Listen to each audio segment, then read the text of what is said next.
Ära teeskle, ma ütlesin sulle. Meil on nii palju karantiini Karpovid siinpool. Esimest korda nii-öelda istumisvideo, kus on terve perekond selle 3 aasta jooksul. Teeme sellist lihtsalt seltskonnamängu. Vaat me näitame sõrmega selle inimese suunas, kes sinu arvates on kõige tõenäolisem näiteks. Okei. Kes käsutab kõige rohkem? Ei, no sa hakkad praegu. Mina ei näidanud, ma olin mäletanud. See on strateegiliselt õige. Kes kõige tõenäolisemalt... See on inglise keeles ju. Mis inglise keeles on madahtis? Kas venekeelseid subtiitrid saab? Kes kõige tõenäolisemalt unustab enda rahakoti või käekoti poodi? Kas me räägime sellest, kuidas telefon ära varastati niimoodi korvist? Ostukorvist. Mis aga Grete kaasa? Grete hakkab hiljem. Siis kui abiellu. Tead, Teeme järgne, kui seedehäired on ära lõppenud, siis teeme uue video. Mis seedehäired? ma ei saa aru. Ma ei lasnud midagi, ma See proovsin. Kõige tõenäolisemalt, kelle peale vanemad on kurjad. Sa saad ühe sõrmega näidata Eleri, sa ei saa. Kans. Gretel kogemata juhtub alati. Tal on see keskmise lapse sündrom. Kes kõige tõenäolisemalt jääks lifti kinni? Ei no, ma olen näinud, et kui ta on spaas jäänud isegi WC... Ema välja WC-s. Hallo, abi. Kes kõige tõenäolisemalt võtaks nalju isiklikult? Ainult see kriitika on hästi arvanud. Aga mis sina? Kes kõige tõenäolisemalt ei pese ennast nädal aega? See on hea küsimus. Aga ma arvan, et võib-olla siis see. Mida siis? Ei käse. Nii noorelt on suva veel, vaata. Kes kõige tõenäolisemalt metsa ära eksiks? Mulle ema juures meeldib tegelikult see, et ema ükskord hakkas juhendama, kelle juurde me läksime. Sõidame sinna, mõtlesin, 10 minutit tiirutanud, siis mõtlesin, sa oled hea naine, aga sitt GPS. Minule nii ütlesid. Sest mulle ka niimoodi. Isa või? Jaa. Kas ta ütleski sulle võib-olla, mitte mulle? Sulle ka, kinniks. Kes kõige tõenäolisemalt, see on plastic surgery, Läheks iluopile. Ma võiks näidata, kes vajaks seda. Mida asja? Mina olen juba käinud. Silma olen sinu otseks panna.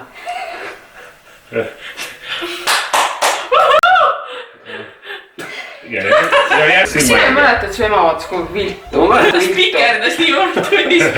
Sinu vaatas kõrvale. Isegi otse ette õpetaja. Õpetaja jooksis kogu klassi nurka, mis ta vahib sealt on. Teie kaks, minge sinna nurka. Õpetaja, kumba nurka te vaatate? Eri nurkades. Kas sa oled väga ilus? Ja siis oli ka. Koerad. Aga me armastame sind ikkagi. mul ikka suured hambad ja...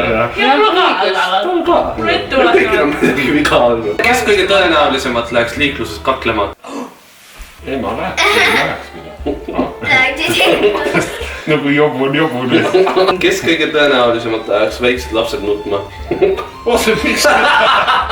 Olen ju see lastesõlm. See oli Heino. Kellel kõige tõenäolisemalt oleks suhkruissi või suhkruemme? Suhkruissi või suhkruemme või? Ma ei ole ühtegi nii. Jaama! Ei ole. Kes kõige tõenäolisemalt liituks tänavakängiga? Oota, mis kängiga? Mina olen ainult kalalastega liituksin. Sina käid seal nende, mis see, flipperite, flopperite. Kellega ta käib? Kus sa käid? Kus ma käin? Flipperite, flopperite, mina ei tea. Tead tänapäeva värk, kes seda teab? Kes kõige tõenäolisemalt käiks 2 inimesega korraga? Ma näen veel nagu üksteise peale näitate. 2 meetrisse vahedega või? Mina arvan Grete. Mina arvan, et sina. Mina mõtleks ka, et... Miks mina? Kes on peres kõige töökam? Mina. Kes on peres kõige mugavam? Mida asja sa teed? Sa võtad järjest ette siin. Siis üldiselt võib vahele süstida küsimustega. Kes ei saa enamasti mitte millestki aru? Mis asja? Halloo! Kas su juba uudis tead? Mis mõtled, ma ei saa enamasti millestki aru? Ja räägite juttu. Kes on kõige ebastabiilsem? Küsimus Ma tundsin, et tähelepanu kadus sinna, me tahtsime sealt juba natuke tagasi. Kes kõige tõenäolisemalt elab kõige kauem? Ei, Ei, sa päris näita. Seda küsimust Kes on kõige emotsionaalsem? kes kõige tõenäolisemalt ei taha lapsi? jah, ei tea miks küll. Kes on kõige hoolivam? Kes on kõige rõõmsam? Kõik on puud masenduses. Räägime nüüd minust. Mul on väga stressirohke. Tegelikult sellest ma tahtsingi rääkida. Kuna praegu liigub väga palju valeinfot ringi seoses koroonaviirusega, siis ma panen video alla lingid, kus saab faktidel põhinevaid nii-öelda adekvaatset infot, vastuseid. Samuti olgem kriitilised palun info suhtes, sellepärast et mida vähem paanikat, seda parem meil kõigil. Kuuled jah? Jaa, ma kuulen. Ma sain aru. Tallinnat ei panda lukku, saame sõita ikka veel. Ja nagu ikka, kui sulle meeldis see video, siis jätta jäsemepikenduseks pöial üles ja näeme juba järgmine kord. Siis nagu ikka jätta jäsemepikenduseks pöial üles. Pöial üles. Ropud küsimused on vaata Elharihameks. Palun, kas sa arvad, et ma ei ole sõnu kuulnud? Ja fetalist näiteks. Kuule, mis see fetalist tähendas? Ma olen Robloxis vaadanud. Heleril, aitäh jagamast. Kas keegi soovib veel jagada?